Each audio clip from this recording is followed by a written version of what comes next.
Hello students, we are going to discuss a very interesting topic now, non-documentary sources of information.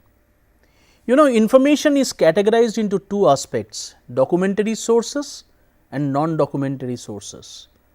So, now we are going to concentrate more on the non-documentary sources of informations in the subsequent slides. Now, origin of sources of information, if you see how the informations arrived, the beginning of information sources may be traced to man's earlier attempts to record thoughts, concepts, ideas and events. The visual may be said to have originated when first sketched the outline of an animal that he wished to hunt.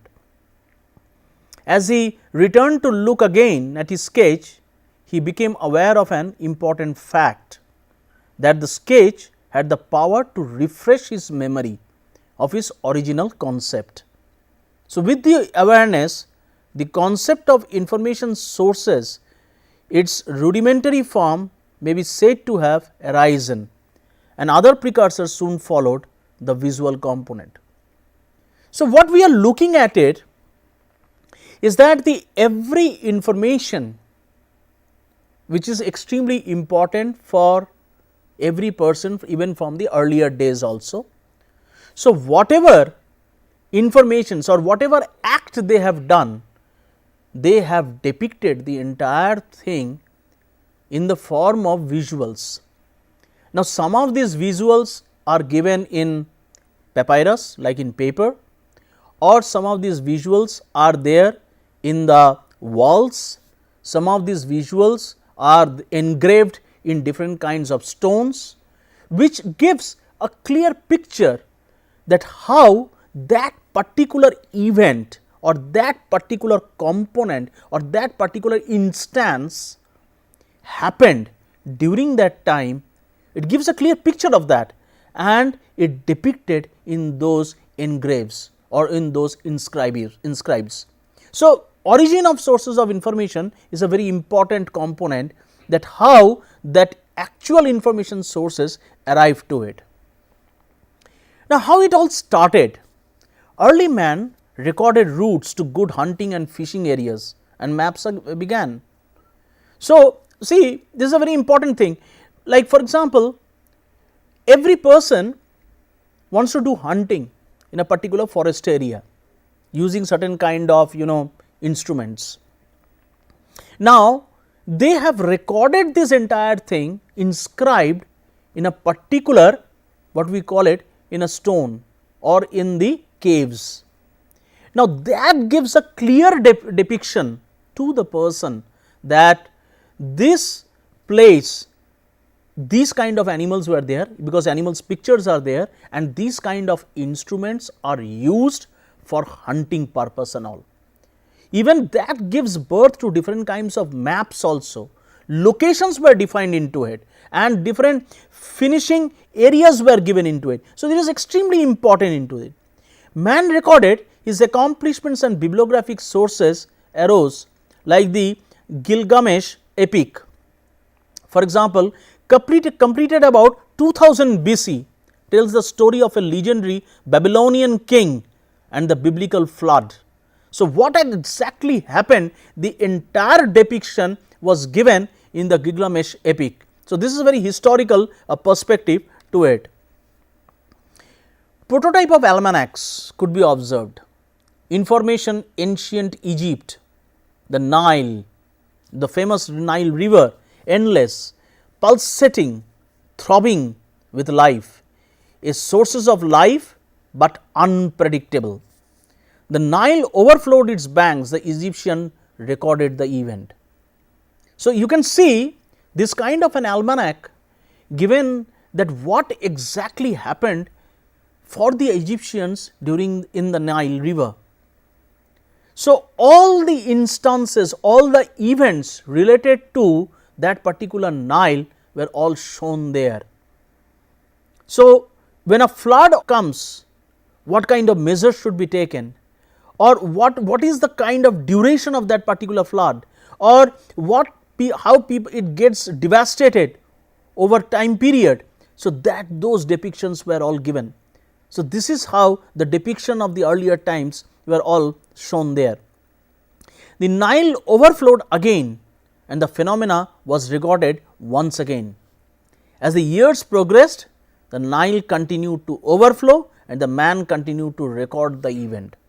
So, after every instance of the flooding of the Nile river, this entire thing was recorded and recorded and recorded. So, what happened? At the end of it, there was an entire informations in the form of an almanac. It talks about the entire thing about that entire Nile river. So, it was very important to understand that. Now, by comparing the records and overflowing of the Nile, Egyptian noticed a correlation exists between the two and eventually found a pattern information, the timings of the floods. So, see the coverage, the location and the devastation time of the flood. So, how it is important. So, recording of those information is giving back to the same people that when actually that flood arises in the Nile river and how much devastation it has taken place. So, you can see that recording of those information was so important in those the inscriptions. So, the tacit knowledge of those people is getting converted into explicit knowledge. So, they began to refer to the records and for the records for prediction of the events. And another type of source, namely almanacs, it took its birth. So, compilation of a run of these almanac type records eventually enabled ancient Egyptians to predict the Nile's overflow. An almanac is a bibliographical source where maps and early reference sources recorded a great deal of information. Eventually, man yearned for a single work that would synthesize the information in these varied sources, and the principle underlying encyclopedias were born. From it came the encyclopedia. This is see from an almanac how the encyclopedia is taking a birth, such as the works of Aristotle, Varro and Pliny the Elder, and reference books may be said to have their historical beginnings in these works, since these texts still exist at least in fragments. So, how different events are depicted and chronologically they are recorded after one or the other, and these informations were put together in a form of either almanacs or later on in the form of encyclopedias. So, it is extremely important that which particular resource you are going to non-documentary resource you are going to look into. So, that is a very important component, and how it is giving a birth. We are still talking about the earlier period of it, how the informations and the events are getting recorded over the time. See this picture. This is a very interesting, this is an ancient historical picture where even when person to person the information is interacted or information is shared with the people face to face, lot of tacit knowledge get exchanged, and that is how the tacit knowledge when get exchanged and it passes on to the other people too. So, these information have to there is an information flow. We need to understand the information flow. So, there is an information flow from one person to the other, it is taking place, and these inscriptions also are there in given in different kinds of they have been this inscription, like for example, this particular picture is from a cave and where or from the walls where these inscriptions are all impregnated and they are all giving one or the other message of a particular source. So, this is another kind of a non-documentary source which we are looking at it. This is another one, another picture. Now, in this picture where you can see the king is sitting there and there are some people who are in front of him with some kind of discussions and all, and just above those people you can see even there are some writings which are inscribed. Well, you need a certain kind of a anthropological and historian style people to understand those, those syllables which are written there, but this picture itself depicts lot of information about a person and how this information are, on the form of a particular person giving the deliverables to these people. A king is talking to his people, how he is managing the, in his industry, his dynasty and all, everything is shown in this particular picture. So, a picture can show a kind of this stone made, inscriptions can give a very beautiful picture of an entire story.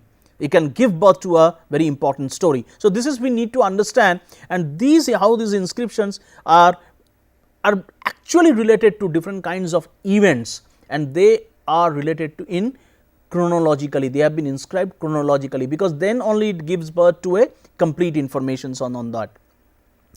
Now, categories of information sources, categories documentary and non-documentary. We will just touch upon the documents are physical sources of information that are fit for physical handling, or they are record in some physical form. Non-documentary sources are live sources that provide information instantly. I mean, somebody is having a knowledge or informations in his mind and instantly he shares with you. So, that is a very important thing. Non-documentary sources of information include research organizations, societies, industries, government establishments, departments, learned and professional bodies, universities, technological institutions, etc. So, when you are organizing, when you are as a library information science professional and you are working in an organization or in some of these organizations which are listed here, you need to understand which are the documentary sources and which are the non-documentary sources. So, that gives you the first level of classificationing of it. Documentary sources classificationing, it could be different, but non-documentary sources you need to identify those non-documentary sources first, and then you can go for a classification system. So, you have to identify which are those non-documentary sources actually and what are the sources of it. So, these are very important things when you work in a particular organization to identify the documentary and the non-documentary sources. There are certain specific characteristics of non-documentary sources. Now, because this helps you to understand that what are those non-documentary sources. The non-documentary sources of information are live sources, which are extremely important in the process of communication, like we have seen in the picture. When a communication is taking place between two people, or a communication is taking place from a king and his subordinates. So, that is basically a communication process. If a scientist working on an experiment needs some information, he would turn to his or her colleague working in the same laboratory rather than to a printed page. Okay. So, this is one of the some of the characteristics of a non-documentary sources. It is easier to have a dialogue with an expert than to use a bibliography or index or a card catalog or even a consultation with a reference librarian. Like for example, you visit to a library. So, if you have to go to and refer any bibliography, any index or a card catalog, suppose a user is there and he is visiting your library. So, the first thing he will prefer to have a one-to-one dialogue with you, to have a discussion with you on that particular thing. Non-documentary sources of information provide information instantly and is very easily to handle. Now, there are some disadvantages of non-documentary sources.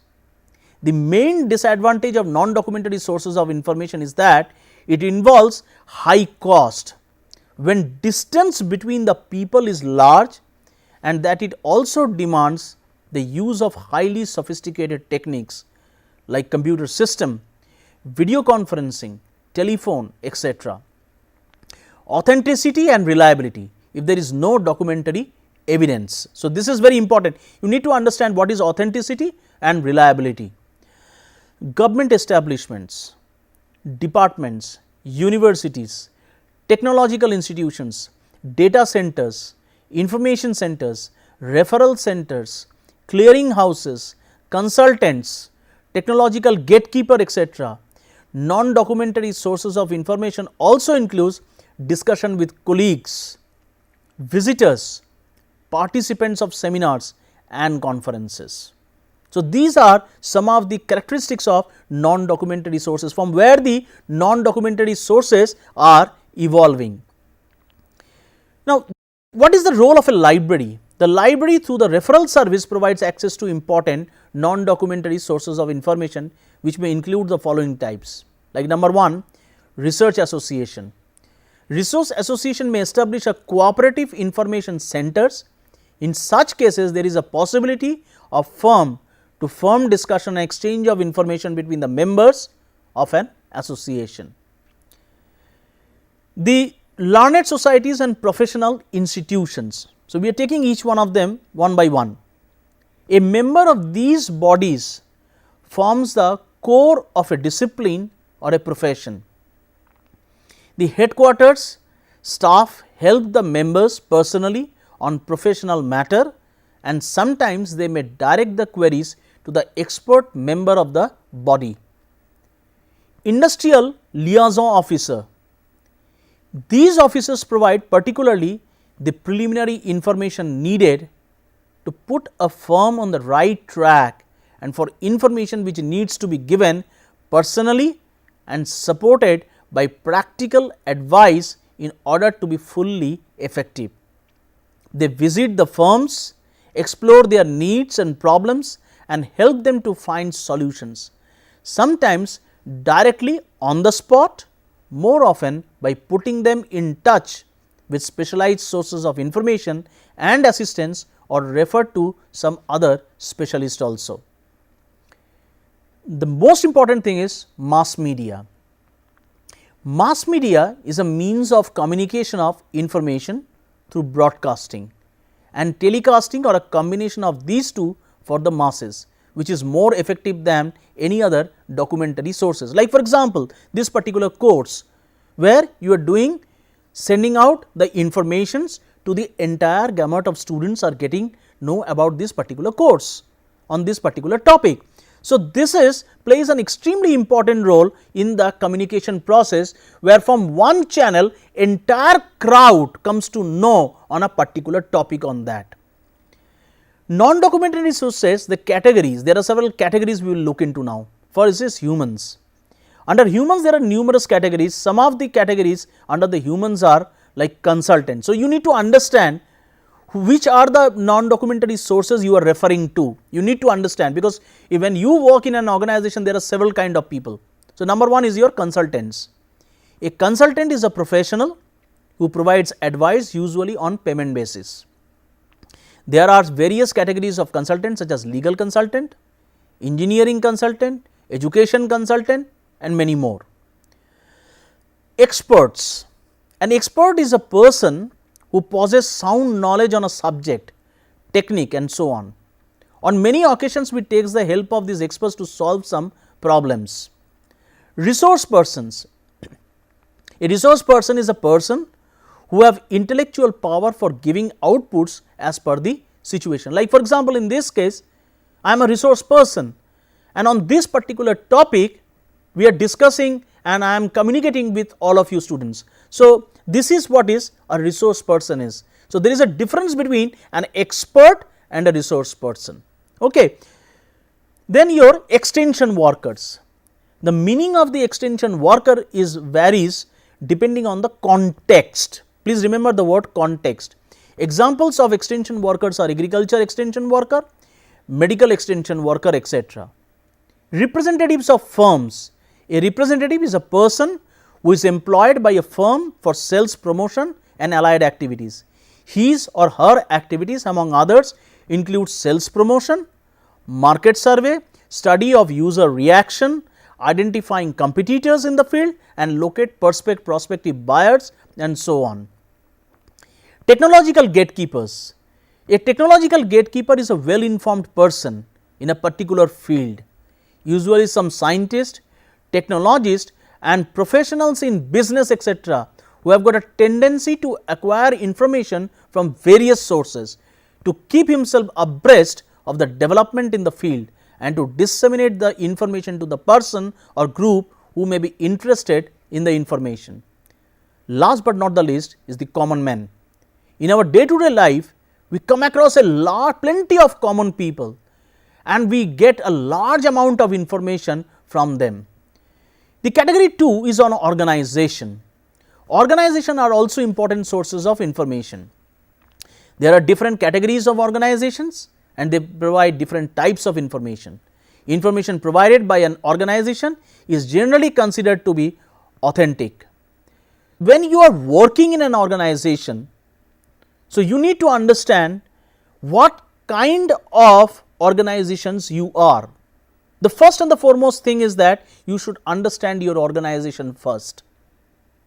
Whether you are in a government body, whether you are in an autonomous body, whether you are in a schools, you are in colleges, you are in research institutions or in a university or you are in multinational companies, small and medium enterprises, public sectors, multilateral organizations, bilateral organizations and consultancy firms. Because in each of these organizations there are different kind of people are there. And as we have seen in the previous slides, like there are humans, and under the category of human, in each of these organizations there are different types of people are there, different kinds of stakeholders are there. So, you need to understand in those organizations who are those stakeholders and with whom you are basically working with them. Because once you understand and interact with them, it is extremely important to know all these people in these specific organizations. Like if I take an example of multinational companies.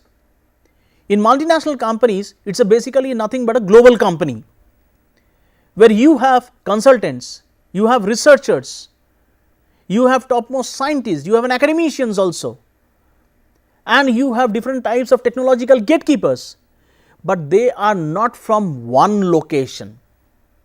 They are globally present, their presence are global. So, when their presence are global, so it means their stakeholders, their customers are also global. So, when their customers are global, so what happens? The communication process with each one of them is different. So, we need to understand that. Let us take an example of small and medium enterprises. Now, these organizations are into small organizations, and these organizations are working on very specific areas.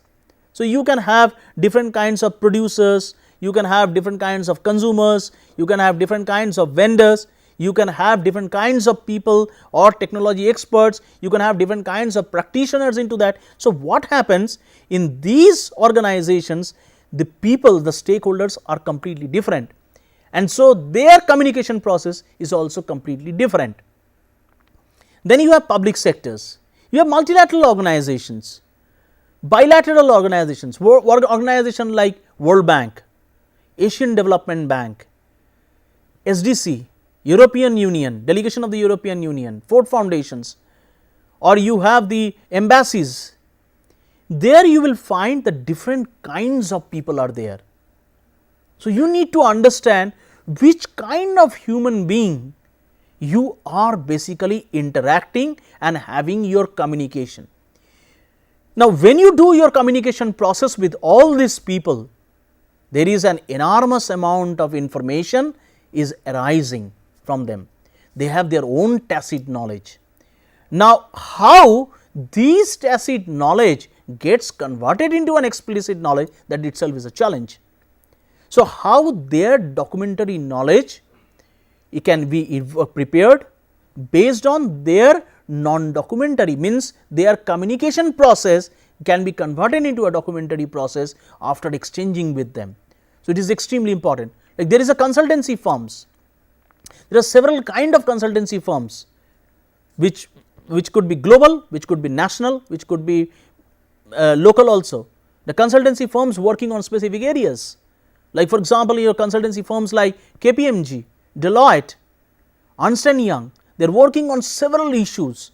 Basically, there you have the subject domain experts who are providing lot of information, lot of they are providing a helping hand to different kind of stakeholders, and this is very important.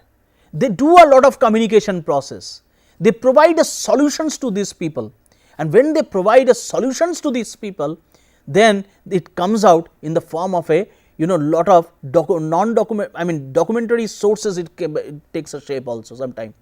So, there is a lot of non-documentary sources helps in the consultancy firms also. So, you have several types of categories. So, there are two major categories we need to understand of non-documentary sources. Number one is your human beings, where you come across your different kind of people like consultants, technological gatekeepers, subject domain experts, researchers, scientists, and all these people may or may not be affiliated to some organizations, but most of them are organization. And the second part is the organization itself. So, the information or the non-documentary sources which are taking birth from where you need to understand, from the people who are associated with the organization. So, non-documentary sources, as we sum up, see, non-documentary sources are also from the human beings, those who are giving their deliverables, and the organizations we are putting together, and they are also providing the entire information. So, since from the early days how the depiction of the informations in the form of information sources has taken birth, and from almanacs to encyclopedias to different kinds of non-documentary sources which are available throughout the world. So, this is extremely important as a library information science professional, that you need to understand what is a documentary sources and what is a non-documentary sources. When you work in an organization, what is a documentary source and what is a non-documentary source. Thank you.